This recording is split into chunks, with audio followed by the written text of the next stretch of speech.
एक एक दिन में 100 लाशें, लोगो एरिया पता हो रही, पुलिस का रवैया, बदतमीजी या बदसलूकी। आप खुद को मजाक बनवाना चाहते हैं। अस्सलाम वालेकुम, मेरा नाम है सब्तान अली। फुटबॉल का सीज़न 2। लोग कहते हैं आलमगीर फिक्स इट, लेकिन खुद आलमगीर को भी फिक्स करें। पीएम हाउस बताने गया कि सर कराची में 12,000 टन कचरा डेली प्रोड्यूस होता है, तो कचरे को ठिकाने लगाने के बजाय वो मुझे ठिकाने लगाना शुरू कर दिया। 3-3 दिन बच्चों की लाश नहीं मिलती, वो गटर में होती। बारिश के बाद सारी सड़कें जो है वो बह गई हैं। तो इमरान खान हमेशा कहता है कि यहाँ करप्शन इंट्रेंच्ड है और ये जो माफिया है ये जड़ों में घुसी हुई है। हर इदारा अपनी डोमेन में रहे। कुछ लोग कानून से बालातर होके हर काम को अपना समझ बैठे। अदालतें अपना काम करें, मीडिया अपना काम करे और पार्लियामेंट अपना काम करे। अगर आपको चांस मिले एक चीज़ परमानेंटली फिक्स करनी तो वो क्या होगी? ये पॉडकास्ट बर्दाश्त नहीं कर पाएगा।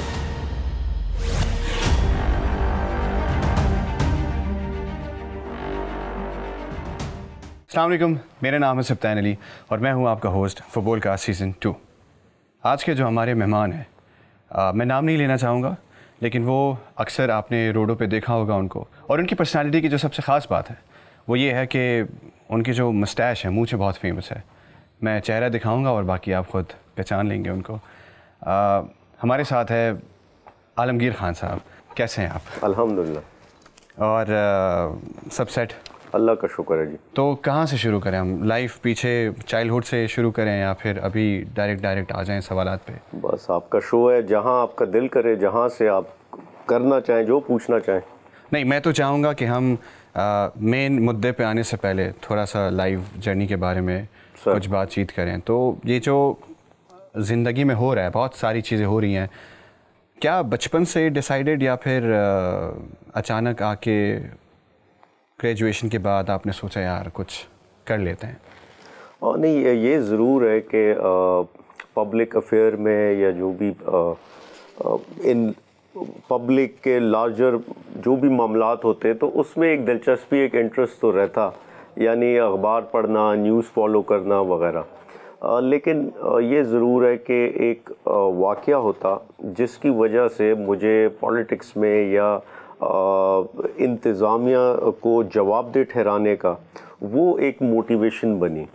वो वाक़या ये होता कि 2007 में मुझ पे एक हमला होता। ये वो टाइम था कराची में जहाँ ना मरने वाले को पता क्यों मर रहा हूँ, ना मारने वाले को पता क्यों मार रहा हूँ। एक एक दिन में 100 लाशें कत्ल होते थे इस शहर में और रूटीन ये एक नॉर्मल था ये सब। और लोगो एरियाज़ थे, पता हो रही वगैरह। तो ऐसे में मुझ पे एक हमला होता। मैं उस टाइम कोई उसी वक्त, बल्कि नेक्स्ट डे मेरा यूनिवर्सिटी का पहला दिन था और मैं बीबीए में एडमिशन लिया था। तो 2007 में मेरी कोई 17 साल उम्र थी। तो लिहाजा उधर एक कुछ चंद लोग होते, वो मुझ पे फायरिंग करते और उसमें मेरे पाँव पे 12 गोली लग जाती वगैरह। तो असल मरहला ये नहीं, असल ये है कि उसके बाद जो पुलिस स्टेशन में पुलिस का रवैया रहा, जो वहाँ उनकी बदतमीज़ी या बदसलूकी रही, मेरी एक जायज़, यानी मैं विक्टिम हूँ, मैं अपनी एफआईआर कराने जाता, मुझे 1 हफ़्ता लग जाता और एफआईआर नहीं बनती। और फिर बिल आखिर कोर्ट से, अदालत से मुझे इनको रजू करना पड़ता, इनको समन किया जाता और फिर एफआईआर कटती। और इस पूरे प्रोसेस में जो जलालत हुई, जो तकलीफ़ हुई, जो पैसे खर्च हुए, वो एक बड़ा टॉर्चर था और एक ज़हनी अजियत थी। और ये बंदा यही सोचता कि एक आम आदमी जिसके जो फाइनेंशियली वीक हो, जिसके पास लोग नहीं और एक निचली सोशल क्लास से हो, उसका क्या हाल होगा इसमें। तो लिहाजा वो एक मोटिवेशन थी। उसके बाद ये सोचा, तैयार किया कि अब जो है वो पॉलिटिक्स में जाना और इनको जवाबदेह ठहराना। तो उसके बाद मैं पीटीआई तो और फिक्सिट, ये जो फिक्सिट का आइडिया है बेसिकली वो यहाँ से आपके दिमाग में चीज़ 100%। और फिर उसके बाद जब लोगों ने इसको सीरियस लेना शुरू किया तो फिर आपके क्या तासुरात थे उस वक्त? देखिए, ये तो अल्लाह के काम होते हैं कि आपकी एक छोटी सी एफर्ट को उसके नताइज अल्लाह बड़े कर देता है। सही है। और फिक्सिट इसी का नाम है कि हम छोटी छोटी एफर्ट करते उसके रिजल्ट्स अल्लाह बड़े, यानी ये ऐसा है कि गटर का ढक्कन आज से पहले इशू नहीं था, सही है, फिक्सिट ने इसको इशू बनाया। हालांकि ये रोज़ाना इसमें बच्चे गिर रहे हैं, कच्ची आबादियों में ऐसे मिसालें, 3-3 दिन बच्चों की लाश नहीं मिलती, वो गटर में होती, वर्षा ढूंढ रहे होते, रोज़ाना हादसात होते खुले मेन होल के बाइस, लेकिन कोई फ़र्क ही नहीं पड़ता। तो सर जब आप पहली दफ़ा खुद आपने जब ये एक्सपेरिमेंट करके दिखाया लोगों को, तो दोस्तों को क्या रिएक्शंस थे, घर वालों को क्या रिएक्शंस थे जब आप खुद? होता ये है कि ये आपके हाथ में है कि आप अगले के जहन में अपना क्या खाका बनाना चाहते हैं। आप ख़ुद को मजाक बनवाना चाहते हैं या किसी एक कैंपेन या एक जो भी एक्टिविटी करते हैं उससे कोई नतीजा हासिल करना चाहते हैं। सही है। और ख़ुद को मनवाना चाहते, सीरियस। अब ये ऐसे तक किसी ने इसको मजाक में भी लिया, किसी ने इस पे तोहमत भी लगाई, किसी ने क्या बोला, किसी ने बोला ये ढक्कन वाले हैं, किसी ने बोला ये कचरा उठाते हैं। मजाक तोहमत आपकी फैमिली से ही शुरू होता है। फैमिली में लोग मजाक उड़ाते हैं, रिश्तेदारों में, फिर दोस्तों में, फिर वैसे ही आप लेकिन जब आप एक मुस्तकिल मिजाजी के साथ वो काम कंटिन्यू रखते हैं, सही है, और लोगों को ये नज़र आता कि नहीं, इसकी नीयत ये नहीं कि ये एक वक्त के लिए, एक टाइम पीरियड के लिए या कोई स्मॉल गेन्स के लिए ये कर रहा था, बल्कि एजेंडा कुछ और है। सही है। तो फिर लोग आपको सीरियस लेने लगते हैं, और फिक्सिट इसी का नाम है। 2016 में शुरू हुई, आज हम 2025 में बैठे हैं, और अल्हम्दुलिल्लाह पूरे मुल्क में फिक्सिट फैल रही है, हमारा काम फैल रहा है, वसाइल बढ़ रहे हैं। बेहतरीन। तो इसके बारे में बात करते रहेंगे, तो मैं नहीं चाह रहा कि बहुत हम डायरेक्ट सीरियस वाली साइड पे जाएं। मेरा एक सवाल है, आप दिल तोड़ने वालों में से हैं या फिर टूटने वालों में से? मतलब दिल तोड़ा है आपने, आपका अपना दिल टूटा है, क्या सीन है? डिपेंड करता है कि किसने क्या रवैया, किसने क्या मिजाज अपनाया, तो उस पर डिपेंड करता है। फिर भी मतलब कभी ऐसा हो, कुछ लोग होता है ना कि यार छोड़ दो, मैं तो ऐसे ही हूँ, करते रहो, या तो फिर कुछ लोग इतने सेंसिटिव होते हैं कि वो तो या लॉयल होते हैं या तो सिंसियर होते हैं, तो उनके साथ तो हमेशा ये होता है ना कि यार इसके साथ भी सिंसियरिटी की दिल टूट गया, वहाँ कुछ किया तो नहीं, ऐसा नहीं है। देखिए, मैंने वही जो कमिटमेंट पूरी कर सकता हूँ वही आगे उसी पर बात करता, उसी में दिलचस्पी, इंटरेस्ट रखता। तो ऐसा नहीं है कि मैं मुझे पता है कि मैं किसी से कमिटमेंट पूरी नहीं कर सकता और उसको झूठे आसरे पे करूँ, तो ये तो मतलब ये आजकल एक नॉर्मल है नौजवानों में, तो ऐसा बिल्कुल नहीं है। और लिहाजा अगेन आज भी, यानी मैं मैरिड हूँ और मुझे पता है आप जिस कॉन्टेक्स्ट में कह रहे हैं, तो आज भी जो राब्ता करते हैं तो उनका दिल ही टूटता है। अच्छा, तो सही है, इसका जवाब मिल गया। एक सवाल है हमारी तरफ से नहीं, आवाम की तरफ से, वो लिखा हुआ है हमने कि ये मस्टैश मूंछों का क्या राज है सर? ये बचपन से ही आपने छोड़ा हुआ इसको ऐसे, ये फिक्सिट के बाद से ये भी सिलसिला शुरू हुआ? सर, इसका एक्चुअली ये है कि मेरे ग्रैंडफादर थे, वो उनकी ऐसी मूंछें थी, और वो कश्मीर वॉर में भी उन्होंने पार्टिसिपेट किया, उनको टाइटल भी मिला फ़ख्र कश्मीर, शेर कश्मीर का, तो उनकी ऐसी मुस्टैच थी। सही है। तो वो एक उनसे इंस्पायर हुआ और उनसे ये सारा इनहेरिट किया। मेरी फैमिली में भी अक्सर लोगों की है, तो ये फैमिली में ये है। अच्छा, ठीक है। हाँ। और सर एक सवाल है, खैर दोबारा ये तो आवाम की तरफ से नहीं है, हमारी तरफ से ही है, मेरी तरफ से ज़ाती तौर पे, कि बचपन में होता है ना कि इंसान सोचता है बड़े होकर मैं ये बनूंगा। तो ये जो आपने फिक्सिट वाला मामला शुरू किया था, जैसे हमने शुरू में ही इसके बारे में डिस्कस की कि ये हुआ वो हुआ, तो क्या कभी घर वालों ने ये नहीं बोला कि यार बड़े होकर क्या कर रहे हो तुम, ढक्कन खोल रहे हो, ये सारी चीज़ें कर रहे हो? मतलब इस चीज़ पे तनकीद की उन्होंने सीरियस नोट पे कि क्या शुरू किया आपने अचानक से? देखें, एक चीज़ तो ये कि मैं फिक्सिट 2016 में शुरू हुई, 2009 से मैं पीटीआई में की एक्टिविटीज़ में, उनके इवेंट्स में इन्वॉल्व था। इमरान खान के जो चंद करीब नौजवान होते थे, यानी मैं था, मुराद सईद था, और भी लोग थे, उनमें से मैं एक था कराची से। तो मैं चूँकि इन चीज़ों में पहले से इन्वॉल्व था, फैमिली वाकिफ़ थी उससे, और ये बात है कि शुरू में जैसे मैंने कहा कि लोग तनकीद भी करते, मजाक भी उड़ाते, तोहमत भी लगाते, लेकिन इन द एंड वो आपकी नीयत है। सही है। और वो आपकी फैमिली सबसे करीब तरीन होती है, जो आपको सबसे ज़्यादा जानती है। तो फिर वो मतलब ये अल्लाह के यहाँ भी यही है कि अल्लाह अगर आपके काम में बरकत डालता तो वो दो चीज़ें परखता है इंसान में। एक उसकी नियत, क्योंकि वो आप और मैं नहीं जान सकते दूसरे के दिल का हाल, अल्लाह जानता है। बिल्कुल। और दूसरी जो अल्लाह जिस पे बरकतें देता वो है कि आपका इरादा, आप कितने कंसिस्टेंट रहेंगे, ये अल्लाह नोज कि आप 25 साल बाद इस काम में है या नहीं। आप मुस्तकबिल में ये काम जो आज आप कह रहे हैं मुस्तकबिल में इस पे खड़े रहेंगे या नहीं।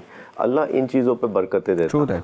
तो वो फैमिली अगर नियत से वाकिफ़ है तो वो सपोर्ट करेगी, सपोर्ट डेफिनेटली।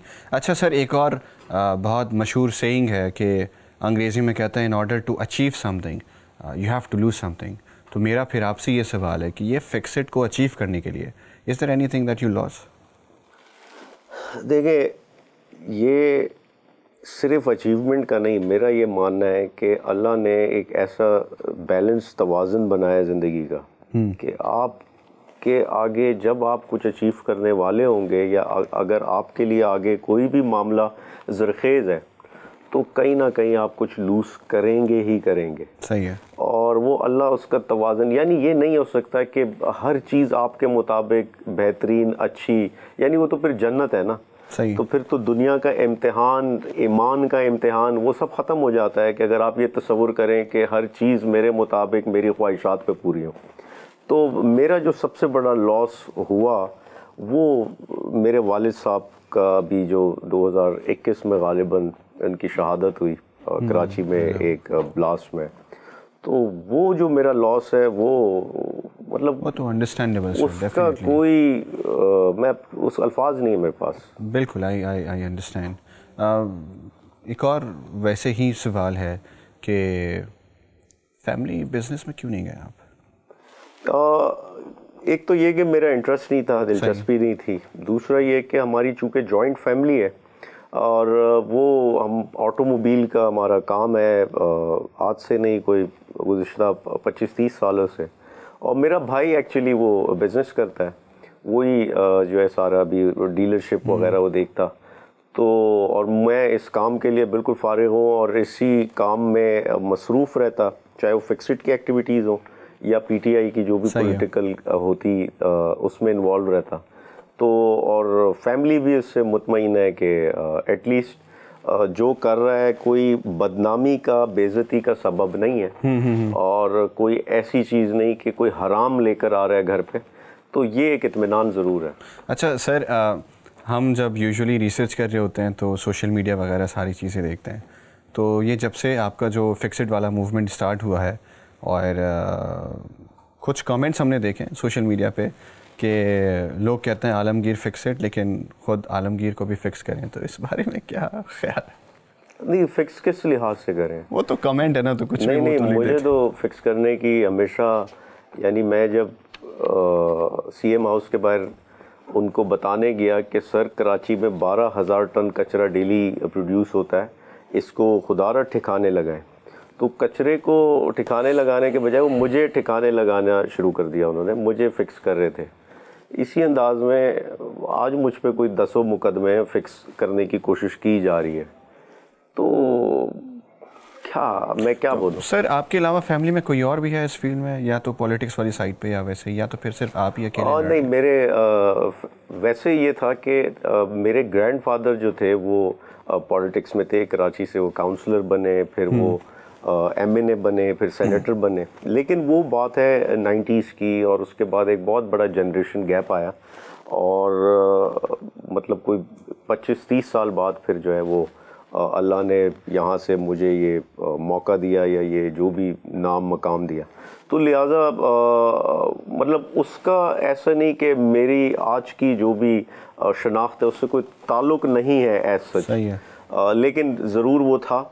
और मेरी फैमिली में आज भी लोग हैं मुख्तलिफ़ सियासी जमातों में वो इन्वॉल्व रहते, लेकिन एज सच कोई ऐसा नहीं कि वो कोई लाइमलाइट में। सर कभी कोई ऐसा एज सच ब्रेकिंग पॉइंट आया जहाँ पे आपने सोचा हो कि यार I am done with this, fixed को ख़त्म कर लेते हैं? ऐसा हो नहीं सकता। देखें, ऐसा इसलिए नहीं हो सकता, ये मायूसी कुफ्र है, यानी जिसका अल्लाह है वो मायूस हो नहीं सकता। क्या बात है! वो ये बिल्कुल कुफ्र के करीब की बात है कि मैं कहूँ कि आई एम डन, या मैं वो जो कहते हैं ना कि सुकून कब्र में है, तो वो फिर है कब्र में है। आपने स्ट्राइव, आपने आखिरी वक्त तक कोशिश करते रहनी है। और अल्लाह ने कोशिश का, आप देखें एक चीज़ याद रखें, ना आपके पास पैदा होने का इख्तियार था कि मैंने कब, किस जगह, किस वक्त, किस मुल्क में, किस घर में पैदा होना है, इख्तियार नहीं था आपके पास। ना मरने का इख्तियार है आपके पास कि मैंने कब, किस वक्त, किस जगह इस दुनिया से जाना है। ये इख्तियार दोनों एंड स्टार्ट आपके पास नहीं। इस बीच में, इस सारे सफ़र के बीच में आपके पास इख्तियार है कोशिश करने का, जद्दोजहद करने का। आपने ज़िंदगी में कुछ, हर किसी की अपनी सोशल क्लास के हिसाब से उसका विजन होता है, उसका माइंडसेट होता है, उस हिसाब से वो अपने गोल्स, एम्स रखता, उसके लिए जद्दोजहद करता और उसमें वो तवाज़ुन रखता जो अल्लाह ने आपको जो भी कानून दिया है उसके मुताबिक। अगर आप उसमें कामयाब हुए तो ठीक है, ये बात करना कि आई एम डन, ये कुफ्र के करीब है। ठीक है। तो सर आप हमेशा ऐसे सीरियस ही रहते हैं, मतलब घर वालों के साथ भी, या ये सिर्फ? नहीं, मैं घर वालों के साथ ऐसा बिल्कुल नहीं होता। मैं घर में बिल्कुल मुख्तलिफ होता उनके साथ, हंसी मजाक, खेल कूद। क्योंकि हम तो जब भी आपको देखते हैं, वो टेलीविज़न पे हो, सोशल मीडिया पे हो, या कहीं पे भी हो, तो अब तो आप मेरे सामने बैठे हुए हैं, वो इतनी सीरियस गुफ्तगू चल रही है। मैं ऑनेस्टली बताऊं, मैं वो मिजाज है नहीं, मैं ज़्यादा सोशल हूँ नहीं। मैं सही, मैं यहाँ भी मेरे कुछ यूनिवर्सिटी के कोई एक आध मुझे दोस्त मिले इधर भी, वो भी आपको बताएंगे यूनिवर्सिटी में भी मैं सोशल नहीं था, अपनी क्लास में भी सोशल नहीं था।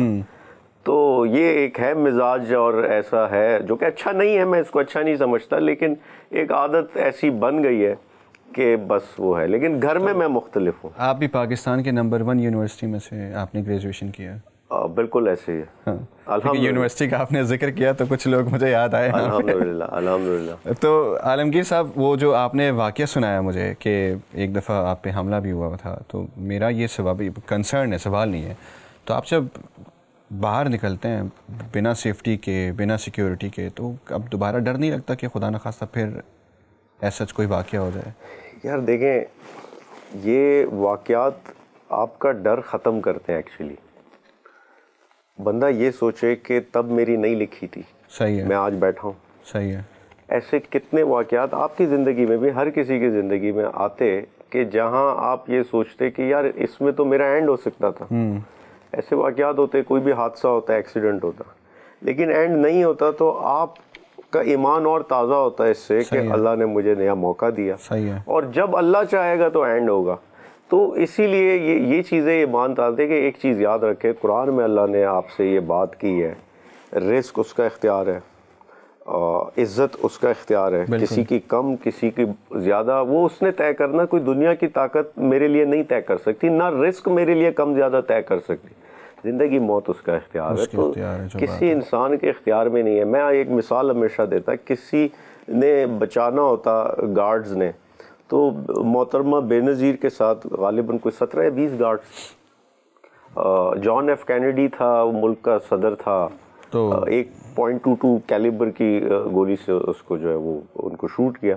तो ये किसी के इख्तियार में नहीं है कि कौन किसी को बचा लेगा। क्या एहतियात करनी चाहिए, एहतियात करनी चाहिए, मैं भी करता हूँ, लेकिन बाकी ये गार्ड्स और ये नुमाइश करना जो एक कल्चर बन गया है, यानी किसी ने एक उसकी कोई एक थैले की दुश्मनी नहीं है और वो 10-10 गाड़ियाँ और नुमाइश कर रहे हैं। हाँ, तो ये कल्चर गलत है। अच्छा, हम जब आपके सोशल मीडिया को स्टॉक कर रहे थे, और वैसे जो पब्लिक पोस्ट वगैरह सारी चीज़ें हैं जहाँ पे आपकी वीडियोस वायरल हुई हैं काफ़ी हद तक, तो उसमें किसी और ने भी, अब जो क्योंकि पब्लिक की तरफ से सवाल है तो वो कमेंट्स में लिखते हैं, जाहिर सी बात है, तो मुझे मौका मिला कि वो कमेंट में यहाँ पे ऐसा क्वेश्चन आपसे पूछूं। किसी ने लिखा था कि आप जब भी रोडों पे निकलते हैं तो कैमरा हमेशा साथ होता है, तो उन्होंने सवाल किया था कि क्या कैमरे के बगैर मदद नहीं की जा सकती, या कोई सोशल वर्क या कोई काम? मैं जवाब देता हूँ, लेकिन पहले एक चीज़ मैं बताऊँ, ये सब उन लोगों के लिए जो सोशल मीडिया फॉलो करते हैं। सोशल मीडिया पे जाते 100 कमेंट्स होंगे, निकालेंगे एक जो नेगेटिव होगा, क्योंकि वो हमारे काम की बात होगी। वैसे भी अगर 100 के 100 कमेंट्स है और वो सब नेगेटिव है, सही है, ऊपर जो सबसे पॉजिटिव, नहीं, ऊपर जो 5000 लाइक्स होंगे वो नहीं देखेंगे। सही है, हाँ, ये तो है, ठीक है। वैसे ये उनकी, मैं सिर्फ ये कह रहा हूँ, ये बिल्कुल सही जायज़ सवाल है। मैं भी होता, मैं ये करता, किसी से भी जो मेरी पोजीशन पे होता, मैं उससे सवाल करता। देखें, एक चीज़ समझे, हम फिक्सेड जो भी फलाही काम करती, ये एक्चुअली ये क्राउड फंडिंग पे ये सब हमारा सिलसिला या प्रोजेक्ट्स या कैंपेन्स चल रही होती हैं। ये ऐसे नहीं कि कोई इंस्टीट्यूशनल फंडिंग हो रही है हमारी, या कोई फॉरेन कोई इंस्टीट्यूशन है जो हमें एड दे रहा है या वो फंड कर रहा, या कोई ऐसा नहीं कि कोई बिजनेसमैन हमारी पुश्त पे खड़ा है। आपकी तरह इधर ऐसे लोग अवाम कोई 500 देता, कोई 50 रुपए देता अपनी इस्तात के मुताबिक, तो वो सोशल मीडिया से होती। सही है। तो हम ये जितनी भी जो अपनी ये जो हम दिखाते वो उसका 10% है जो हम कर रहे होते हैं, लेकिन दिखाते इसलिए कि लोगों को पता हो कि उनकी दी गई अतियात कहाँ कैसे कब खर्च हो रही, नंबर 1, और मज़ीद डोनर्स को इंगेज कर सकें। सही। तो ये इसलिए ज़रूरी है, और इसमें हमने ग्रो किया एक्चुअली, यानी हम जहाँ पहले अगर इतना काम कर रहे थे, आज सोशल मीडिया की मदद से उसके 4 गुना ज़्यादा काम कर रहे हैं। तो अब इसको कोई गलत समझे ठीक समझे, लेकिन इसके बगैर आज के डिजिटल दौर में और इस मार्केटिंग के कंपेटिटिव वर्ल्ड में मुमकिन नहीं है। एग्जैक्टली। तो ये मैंने इसलिए सवाल पूछा था कि जो लोग अक्सर यूजुअली कमेंट्स वगैरह करते हैं, देखें हम एक चीज़ समझे, अब इसको बैलेंस कैसे करना। या तो मैं किसी की यहाँ पे कमर्शियल प्रमोशन कर रहा हूँ, मैं किसी का कोई मार्केटिंग एजेंट बन गया हूँ कि वो फला जो है इंडस्ट्रियलिस्ट या फला बिजनेसमैन या फला, मैं उसकी कोई प्रमोशन या कोई माउथ पीस बन गया हूँ। सही है। तो अलग है, हमारे पास लोग आए, मेरे पास लोग आए, रमज़ान में लोग आते कि आप हमारी इस कंपनी को, इस ब्रांड को प्रमोट करें और हम आपको ये फ़ायदा देंगे वगैरह। हमने इस चीज़ से गुरेज किया, हमने इस चीज़ से ख़ुद को किनारा किया, और वो इसलिए कि फिक्सिट की इससे ब्रांड इमेज मुतासिर होती है। ठीक है। अच्छा आलमगीर साहब, मेरा एक और सवाल ये है कि अगर आप फिक्सिट को साइड पे रखें और अगर आप पॉलिटिक्स को भी साइड पे रखें, कोई एक प्रोफेशन जो आपने बचपन से दिमाग में सोच के रखी हो कि यार मैं ये करने जा रहा हूँ या मैं बड़े होकर ये करूँगा, मतलब अभी तो 2 चीज़ें हैं जो आप कर रहे हैं, मतलब इसके अलावा, मतलब अगर आप इन दोनों साइड पे ना होते तो आप क्या कर रहे हो? मैं वैसे अगर वो एक जो बचपना दिमाग होता वो यही था कि मैं कोई पुलिस ऑफिसर बनूं। सही है। और वो यही था कि इसमें शायद मेरे पास अथॉरिटी होगी, डंडा होगा, मैं शायद कुछ ठीक बेहतर कर सकूंगा वगैरह। फिर थोड़ा बड़ा होने लगा तो फिर वालिद साहब से ये मशवरा किया कि मैं CSS करना चाहता। CSS के लिए जो भी IR के सब्जेक्ट्स हैं या जो भी उसके प्री-रेक सब्जेक्ट्स हैं वो मैं पढूं ताकि CSS वगैरह करूं, उसमें आसानी हो। लेकिन वालिद साहब का यही था कि ये सब वो पब्लिक ऑफिस में जाएंगे आप और इस डोमेन में काम करेंगे तो ना इख्तियार आपके हाथ में, जो ऊपर से कहा जाएगा वो होगा, और ना आप तरक्की कर सकेंगे। तरक्की एक ही सूरत में होती है कि आप हराम घर लेकर आए, ये तय है। और आप उस फील्ड में बिल्कुल ही महदूद और जो है अकेले रह जाएंगे क्योंकि आप हराम नहीं खाएंगे। सही है। तो उन्होंने डिस्करेज किया इस चीज़ को। उन्होंने बिजनेस की तरफ मुझे कहा कि जो फैमिली बिजनेस है आप MBA BBA करें, फैमिली बिजनेस की तरफ आए। लेकिन मैं ये चाहता था कि कोई अथॉरिटी हो मेरे पास, कोई ऑफिस हो, मैं कुछ पब्लिक डोमेन में कुछ कर सकूं। अच्छा, इसके अलावा मेरा सवाल ये है कि बाज़ औक़ात इंसान की ज़िंदगी में कुछ वाक़यात होते हैं जो वो इंसान कभी भूलने की कोशिश करे भी तो नहीं भूल सकता।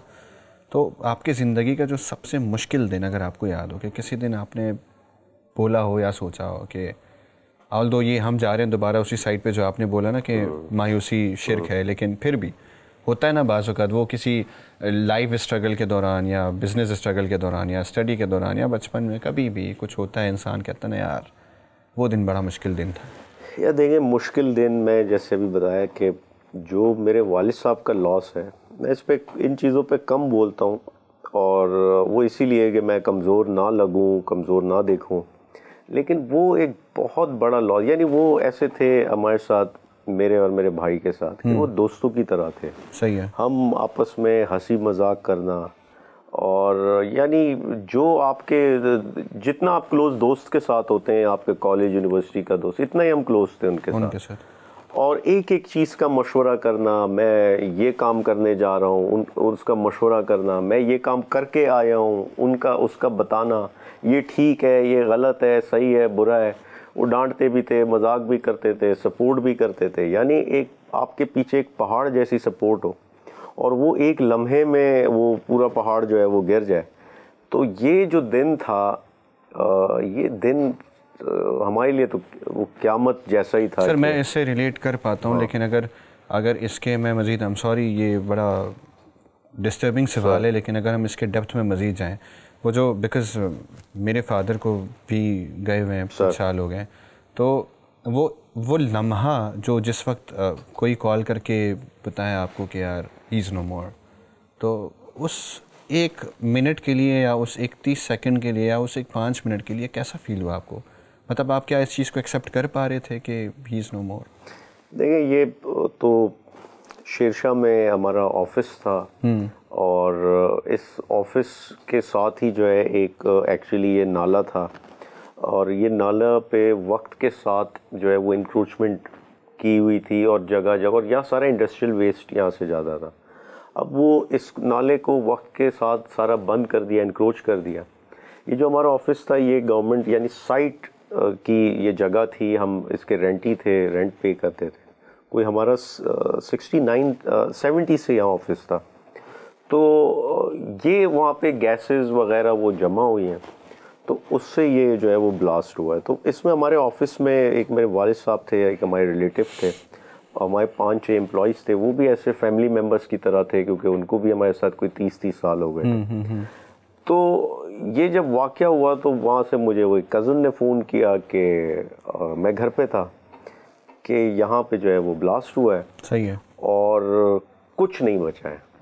और ऐसे ही था कि जब उन्होंने बोला कि कुछ नहीं बचा है तो उस लम्हे तो ये था कि आया, क्योंकि मेरी पूरी फैमिली वहाँ बैठती थी, सारे फैमिली एल्डर्स वहाँ मौजूद होते थे। अब ये हिम्मत नहीं थी मुझ में कि मैं उससे पूछ सकूं कि कौन कौन और कितने लोग, कितना नुकसान हुआ। तो वो बस एक वो मेंटल उस टाइम जो आपको शॉक लगता कि अब आया किस लेवल का नुकसान हुआ है, कितने लोग गए। ये तो ऑब्वियस था कि उसने मुझे फ़ोन किया तो मेरे वालिद साहब तो फिर जब वहाँ गए हम उधर, वहाँ ये देखा कि सारे फैमिली मेम्बर्स बारी बारी मिल रहे हैं लेकिन वालिद साहब नहीं मिल रहे, वो नहीं थे। तो और फिर वहाँ वो मलबा वगैरह था वो हटाने में सारी टीम, रेस्क्यू टीम, हमारे अपने कम्युनिटी के लोग वहाँ लगे हुए थे। तो वो बहुत ही तकलीफ़देह था। लेकिन अल्लाह आपको, वो ईमान का टेस्ट यही है ना कि आप मुश्किल वक्त में सब्र करें, अच्छे वक्त में शुक्र करें। जो बात, तो वो अल्लाह ने शायद टेस्ट लेना था। I understand. माहौल को हल्का करने के लिए फिर दोबारा मुझे ये बताएं, आप स्पोर्ट्स पसंद है आपको? क्रिकेट पसंद है आप? तो खेलते भी हैं या सिर्फ देखते हैं आप? देखता कम हूँ, खेलता हूँ। दोस्तों यारों के साथ या किसी क्लब में या? नहीं, वैसी गली में। हाँ। जो मिले आ जाएं, चले गली में। और हमारा वो अभी फिक्सड का ऑर्फनेज है, वहाँ बच्चों के साथ खेलते हैं। सही। और वो बेचारे यही शिकायत करते हैं कि कब तक आप हमसे सिर्फ बॉलिंग कराते रहेंगे। अच्छा। तो यानी बैटिंग पे आप खुद ही खड़े रहते हैं? जाहिर है। अच्छा, आपने जो कराची के लिए जो आपने इतनी स्ट्रगल की, इतनी मेहनत की, आप रोडों पे निकले, काम किया, सारा सब कुछ हुआ, क्या आपको लगता है कि कराची आज भी वैसे का वैसा ही है या कुछ बदलाव है? यार देखें, वैसे तो खैर कराची के हालात बद से बदतर ही हुए हैं वक्त के साथ, लेकिन ये होता है कि आप जो भी एफर्ट या स्ट्रगल करते, कहीं ना कहीं, मैं मिसाल इसकी ऐसे दूं कि हमने जब सीएम हाउस के बारे डेमोन्स्ट्रेशन की, वहाँ कचरा लेकर गए और उस वक्त के सीएम से कहा कि आप इसकी सफाई करें। कराची में 12,000 टन कचरा डेली प्रोड्यूस होता, ना कोई लैंडफिल है, ना इस कचरे की कोई गार्बेज ट्रांसफर स्टेशन है, इसका कुछ नहीं होता, सड़कों पर पड़ा हुआ है, लोगों के घर के बाहर पड़ा है। तो मीडिया ने उस चीज़ को पिक किया और फिर एक तसलसल बना, पूरी एक मतलब उनको जवाबदेह ठहराया। ये ज़रूर हुआ आखिरकार कि इन्होंने सॉलिड वेस्ट मैनेजमेंट बोर्ड बनाया और तमाम डिस्ट्रिक्ट्स के गार्बेज कलेक्शन को आउटसोर्स किया। चाइनीज़ कंपनी आई, उसमें इन्वॉल्व हुई, उन्होंने कलेक्शन शुरू कर दी। सही है। और उनको $26 से $30 उस वक्त, अभी शायद बढ़ गया, वो गवर्नमेंट पे करना शुरू हुई कि जो आप लैंडफिल तक लाएंगे उसकी ये पेमेंट होगी, तो वो बाकायदा एक पेमेंट के ज़रिए काम सर्विस दे रही थी। और तो सिस्टम हरकत में आया। मैं सिर्फ ये कहता हूँ कि आप जो भी ये एक्टिविटी या जो भी प्रोटेस्ट या जो भी आप आवाज़ उठाते हैं, तो कहीं ना कहीं सिस्टम हरकत में आता, कोई ना कोई पॉजिटिव चेंज ज़रूर आता। कितना आता, किस लेवल का आता, तो मैं ये तो नहीं कह रहा कि कराची को कचरे से पाक हो गया, लेकिन वो उस एफर्ट से ये एटलीस्ट ये इशू तो मेन स्ट्रीम में आया। जी जी जी। लोगों ने ये तो, वरना पहले क्या था, कचरा है, कचरा कोई ऐसा तो नहीं कि फिक्सिट ने सीएम हाउस के बाहर दिखाया तो कचरा पैदा, शहर में कब से था, सालों से था। लेकिन हम इश्यूज, एक तो ये भी था कि कराची में उस टाइम टेररिज्म के और फिर सियासी दहशतगर्दी, बत्ताखोरी, ये मसाइल इतने ज़्यादा थे कि हम बल्दियाती मसाइल की तरफ तवज्जो ही नहीं थी। हालांकि उस टाइम भी सड़कों का बेड़ा गर्क, बल्दियाती निज़ाम कोई नहीं, तो उस तरफ फिक्सिट ने मुतवज्जे कराया। और ये क्यों कि आप ये सोचें कि जब शहर में अमन आ गया, यानी 13-14 के बाद अमन आना शुरू हुआ, नोगो एरियाज ख़त्म हुए, बत्ताखोरी ख़त्म हुई, तो अमन के बाद नेक्स्ट फेज तो तरक्की का है, प्रोग्रेस का है। अब वो तरक्की शहर में क्यों नहीं नजर आ रही? वो इसलिए नहीं नजर आ रही, सिस्टम में कहीं ना कहीं लूप होल्स हैं। अब फिक्सिट उन लूप होल्स को जब लोगों को मुतवज्जे कराती बारी बारी, तो उससे कहीं ना कहीं फर्क आता। लेकिन शहर के हालात अभी आप देखें ना, एक सड़क मुझे कोई बता दें कि जो इस वक्त कराची में ठीक हो। बारिश के बाद सारी सड़कें जो है वो बह गई हैं। सही है। और फिर ये कह रहे हैं कि हम इतने खर्च करेंगे, इतने खर्च करेंगे। नालों का कोई, स्टॉर्म वाटर ड्रेन्स का कोई निज़ाम नहीं है, सीवरेज का कोई निज़ाम नहीं है।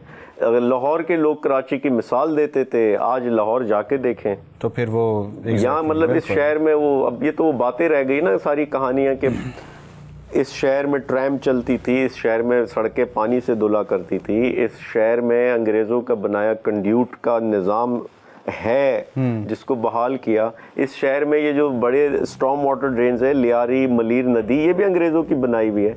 इस शहर में सर्कुलर रेलवे, यानी हमने कोई एडवांसमेंट नहीं की, जो चीज़ें अंग्रेज़ बना के गया उसको भी तबाह किया हमने। तो आलमगीर साहब, क्योंकि आप पॉलिटिक्स में भी काफ़ी एक्टिव हैं, मेरा सवाल ये है कि कोई एक आध मेल फीमेल पॉलिटिशियंस का नाम लें आप, जिससे आप इम्प्रेस हुए हो अपने इस लाइफ जर्नी में। या मैं एक्चुअली देखें, जो इम्प्रेस होना है ना, वो अगर कोई चीज़ मुझे मुतासिर करती किसी शख्स में, वो ये कि इसने कितनी स्ट्रगल की। सही है। इसने कहाँ से शुरू किया और कहाँ जाके अचीव किया। सही है। एक, यानी आप ये देखते हैं कि एक वो है कि वो नेपोटिज्म या किसी भी और के, वो किसी का बेटा है या किसी की पोता है या किसी की फैमिली से है, तो आज वो इसलिए इस मनसब पे, और ऐसी दर्जनों मिसालें हैं इस मुल्क में। तो वो चीज़ तो बिल्कुल मतलब मैं बहुत ज़्यादा उसको मुझे वो तंग करती।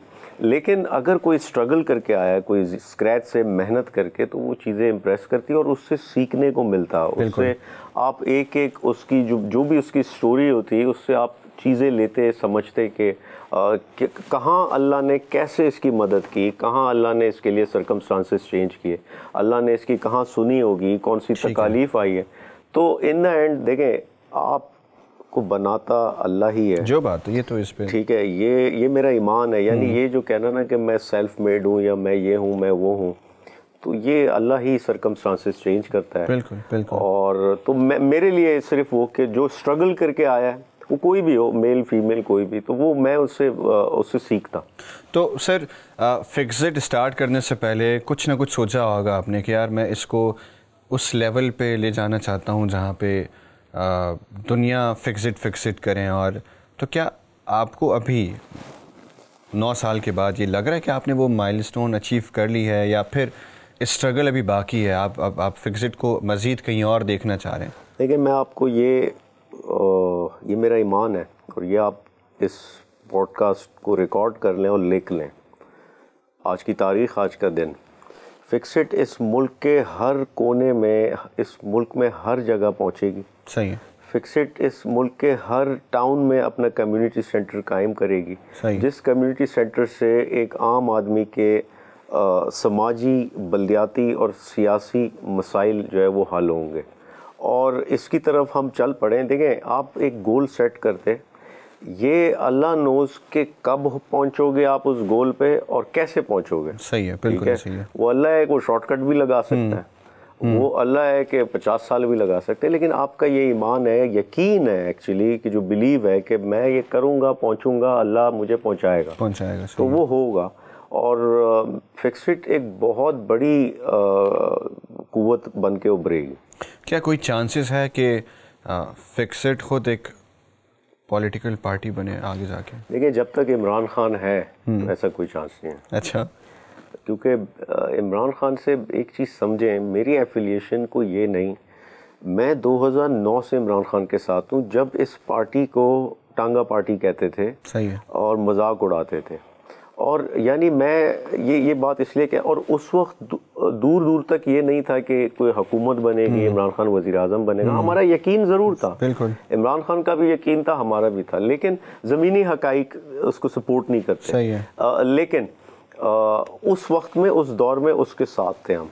और तो लिहाजा मैं आज भी ये कहूँ कि इमरान खान को कभी इक़्तिदार, कभी हुकूमत, कभी कोई सीट, मैं कभी कोई सीट ना लूँ, फिर भी मैं उसके साथ हूँ, क्योंकि उसके विज़न के साथ हूँ। और विज़न ज़िंदा रहना चाहिए। विज़न की मिसाल ये है सर, इस बात को समझें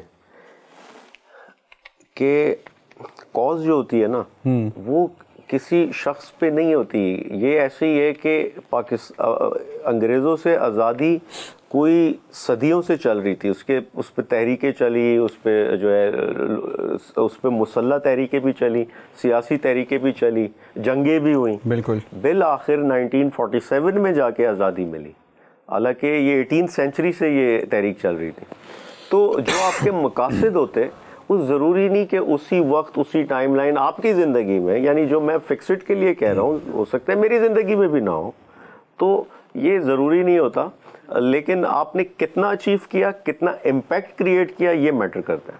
तो आलमगीर साहब, मुझे आप इतनी सारी गुफ्तगू हुई, बातें हुई, मुझे ज़रा फिक्सिट के फ्यूचर प्लान्स के बारे में तो बताएं। क्या मतलब प्रोजेक्ट्स हैं, क्या क्या हो रहा है फिक्सिट के थ्रू पाकिस्तान में? सर, इस वक्त जो हम काम कर रहे हैं, यानी जो प्रोजेक्ट्स हैं ऑनगोइंग हमारे, इसमें एक तो यही जो बल्दियाती मसाइल पे हम काम करते हैं, जिसमें रोड रिपेयरिंग, जो सड़क पे छोटे ये पैच वर्क करते, सही। और दूसरा गटर के ढक्कन लगाना, वो भी इंसानी जान बचाने के लिए। तो वहाँ से तो आगाज़ तो वहीं से हुआ, तो वो आज भी जारी है। सही। और इसी के साथ पानी के कुएं, जहाँ पानी की किल्लत है, वो चाहे कराची शहर में हो या कहीं भी हो, तरपारकर में भी कर रहे हैं हम, कश्मीर में भी किया है।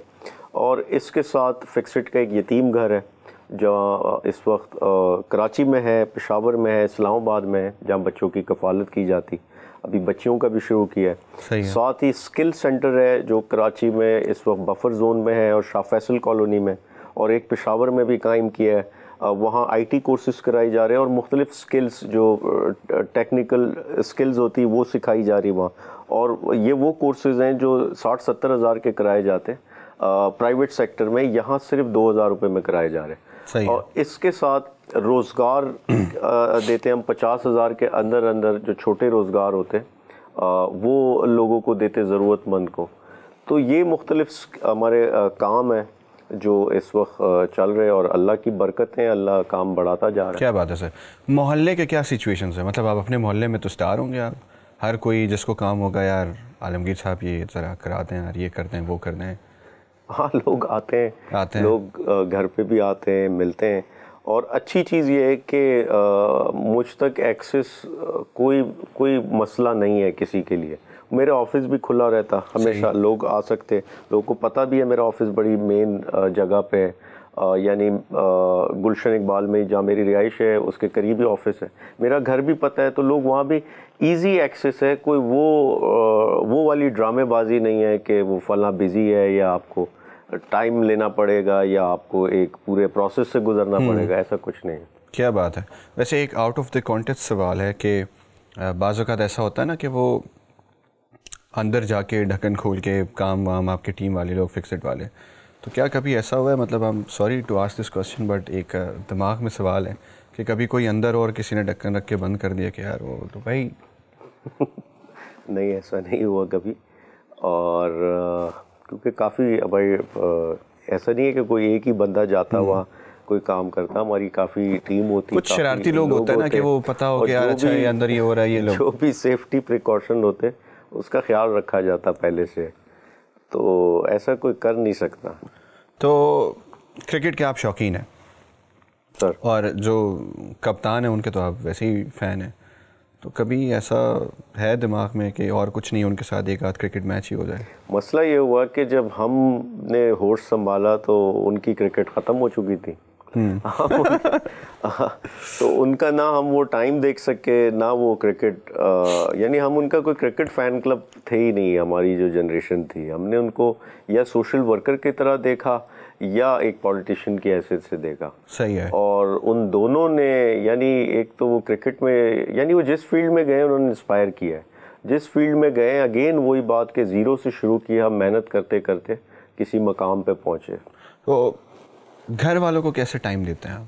क्योंकि यूजुअली अब अगेन फिर बात वहीं जा रही है कि हम तो एज नॉर्मल पीपल हम मैक्सिमम टाइम पे तो हम आपको सोशल मीडिया पे देख रहे होते हैं या टेलीविज़न के किसी न्यूज़ चैनल पे देख रहे होते हैं कि आलमगीर साहब ये फिक्स इट वो, तो वो टाइम मैनेज करना घर वालों के लिए ऐसा होता है या बाज़ वक़्त बाहर ही रहते हैं? बड़ा मुश्किल काम है घर वालों को और बच्चों को टाइम देना, मैनेज करना। पहले इसका बिल्कुल इंसान को एहसास नहीं होता, लेकिन जब ये जिम्मेदारी आती है तो फिर लग पता जाता है। और यानी वो सारे सियासी फार्मूले, वो सारे जो पब्लिक डीलिंग की आपकी एक्सपर्टीज़ होती, वो सब फेल हो जाती वहाँ पे।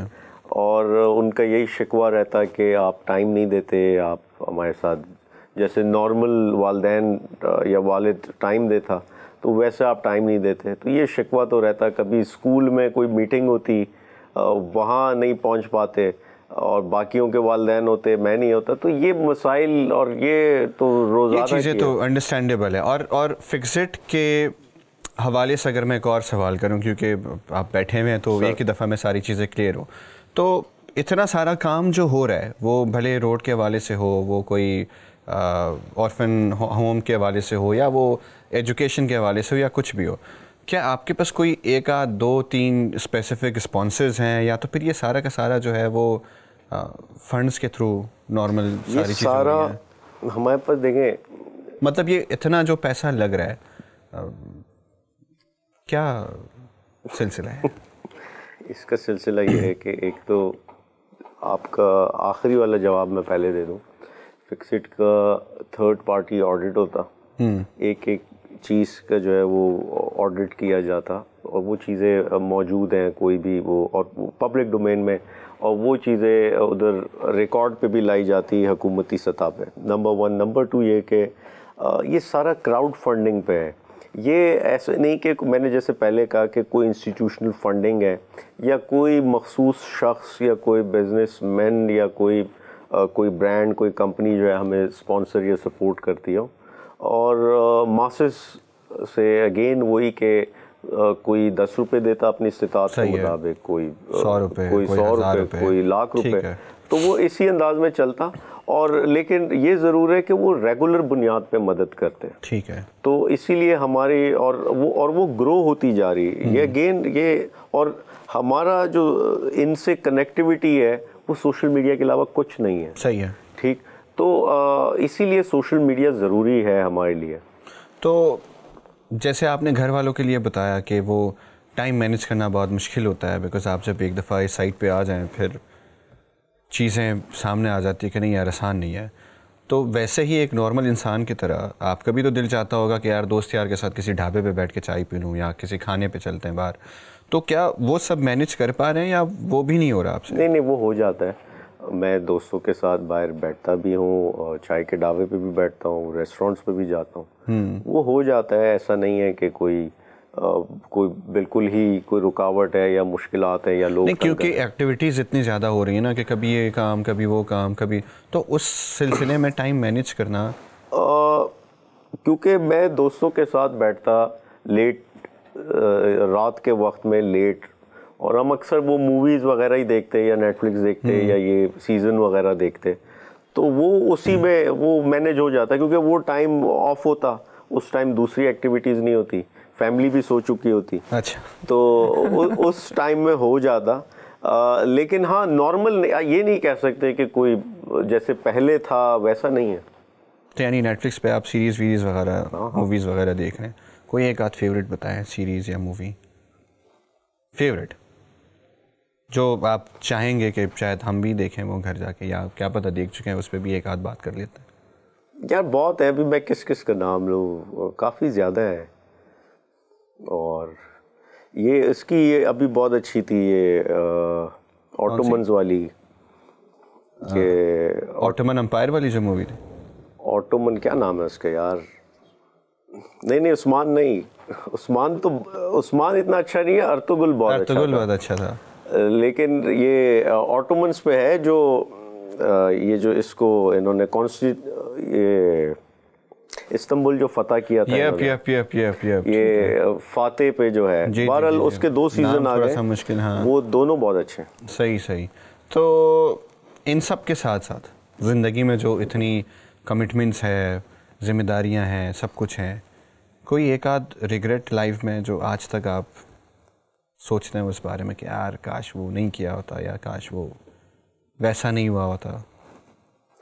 और नहीं, रिग्रेट तो होते हैं इंसान को, बहुत से इंसान बता सकता है, नहीं भी बता सकता, लेकिन मेरा ये एक मिजाज है कि मैं बहुत सी उदासी या बहुत से ऐसे मसाइल जहाँ दिल को दुख या तकलीफ़ हो, वो अपने अंदर ही रखता और या अल्लाह से रजू करता उसके लिए। मैं अपने दोस्त को भी नहीं बताता, ना अपने फैमिली को बताता हूँ। तो आपको इस माइक पे क्या बताऊँगा? अच्छा मेरा आज का सबसे पसंदीदा सवाल, वो अनिल कपूर साहब की एक फ़िल्म आई हुई थी, एक दिन का सीएम, बड़ा मशहूर हुआ था। तो अगर आपको सीएम साइड पे रखते हुए अगर आपको एक दिन के लिए कराची का मेयर बना दिया जाए, तो क्या कुछ ख्याल, कुछ दिमाग है इस बारे में? देखिए, एक चीज़ समझें कि ये तो फिल्मी कहानी है जो वो नज़र आती कि फौरी चीज़ें, जहाँ सिस्टम 30 साल लगे हों बिगाड़ने में, जहाँ यानी मैं अगर सिर्फ ब्यूरोक्रेसी से शुरू करें ना, कि एक बंदा आया है पैसे देकर, उस एक मनसब पर आया है, उसने सीट संभाली है, फिर वो निचले 16वें ग्रेड से शुरू होते होते आज 22वें ग्रेड तक पहुंचा है। उसको मिसाल है, वो मूवी में जो है वो 1 सेकंड में एक टाइपराइटर पे करके सबको निकाल देता। यहाँ आप निकालें किसी को, अगले दिन वो जाएगा कोर्ट से स्टे लेगा, फिर वहाँ की जो यूनियन है उसके नीचे, वो यूनियन बाहर एहतजाज करने बैठी होगी, ठीक है, और मीडिया आपसे ही सवाल कर रहा होगा, और वो उल्टा आप पे इल्ज़ाम लगाएगा कि ये मुझसे पैसे मांगता था, ये करता था, वो उल्टा आपकी ब्लैकमेलिंग शुरू हो जाएगी। हकीकत ये है। तो जहाँ वो जो इमरान खान हमेशा कहता है कि यहाँ करप्शन इंट्रेंच्ड है, और ये जो माफिया है ये जड़ों में घुसी हुई है, जो करप्ट माफिया है।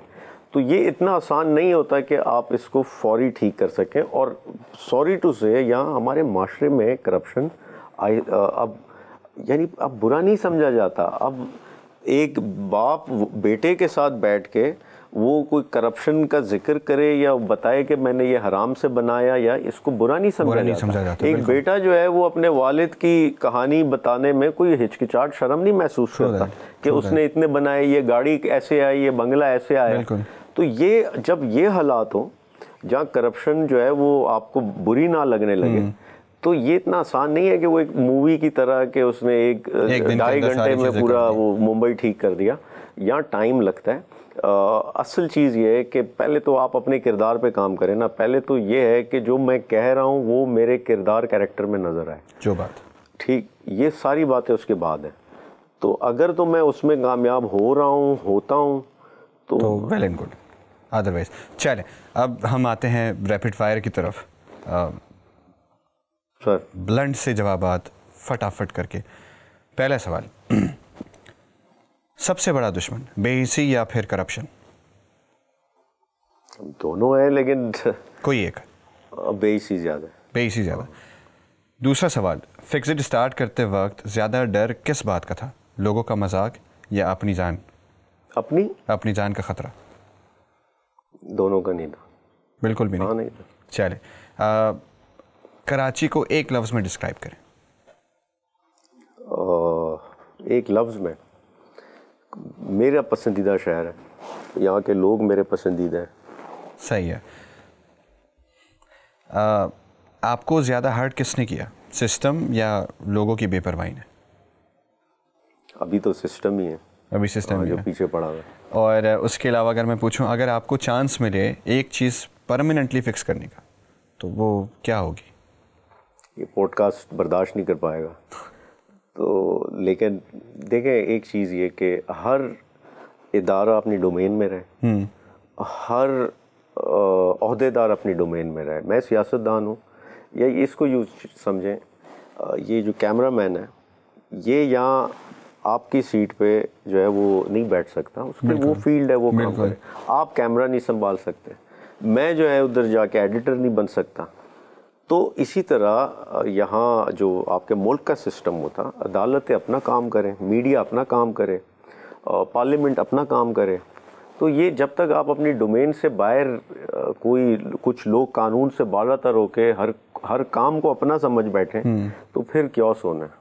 अच्छा, तो अगर फिक्सिट ना होता तो आलमगीर क्या होता? अगर फिक्सिट ना होता तो मैं क्या होता?